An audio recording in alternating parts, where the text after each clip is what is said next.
रूस भारत का मित्र देश है, लेकिन अब रूस से एक ऐसी खबर सामने आ रही जो भारत रूस की दोस्ती पर सवाल खड़े कर देगी। दरअसल रूसी कंपनियों ने जिन भारतीयों को हेल्पर के तौर पर काम करने के लिए हायर किया था, रूस में उन्हें जबरदस्ती यूक्रेन के खिलाफ युद्ध लड़ने के लिए मजबूर किया जा रहा। इनमें से ज्यादातर लोग उत्तर प्रदेश, गुजरात, पंजाब और जम्मू कश्मीर के रहने वाले हैं। रूस में फंसे इन सभी लोगों ने भारत सरकार से मदद की गुहार लगाई है।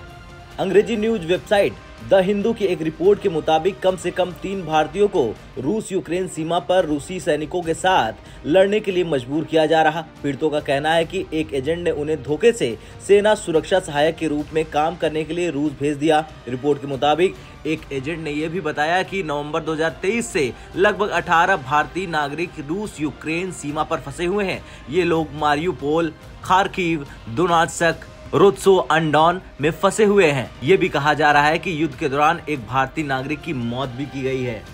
रूस और यूक्रेन के बीच पिछले 2 सालों से जंग जारी है। 2022 में कुछ भारतीय वॉलंटियर्स ने रूसी सेना से लड़ने के लिए बनाए गए अंतर्राष्ट्रीय लीगन में शामिल होने के लिए स्वेच्छा से भाग लिया था, लेकिन रूसी सेना में भारतीय नागरिकों की मौजूदगी की जानकारी पहली बार सामने आई है। रूस में फंसा एक भारतीय नागरिक हैदराबाद का रहने वाला है। हैदराबाद से AIMIM के सांसद असदुद्दीन ओवैसी ने विदेश मंत्री एस जयशंकर और मॉस्को में भारतीय दूतावास को पत्र लिखकर उसकी वापसी के लिए सरकार से हस्तक्षेप करने की मांग की है। ओवैसी ने अपने पत्र में लिखा कि तीनों भारतीय नागरिकों से पिछले 25 दिनों से संपर्क नहीं हो पा रहा, जिससे उनके परिवार वाले चिंतित हैं। उनके परिवार वाले उनकी सुरक्षित देश वापसी कराने की गुहार लगा रहे हैं। रूस में इन भारतीयों को रिसीव करने के लिए एक एजेंट ने द हिंदू को बताया कि ये लोग भारत के अलग अलग राज्यों से हैं और अगर सरकार जल्द कुछ कदम नहीं उठाती है तो इनकी जान को भी गंभीर खतरा है। एजेंट ने ये भी बताया कि उन्हें रूस में आर्मी हेल्पर्स की नौकरी ऑफर की गई थी। उनसे कहा गया था कि उन्हें 3 महीनों तक ट्रेनिंग दी जाएगी और कुछ सामान्य टेस्ट भी किए जाएंगे।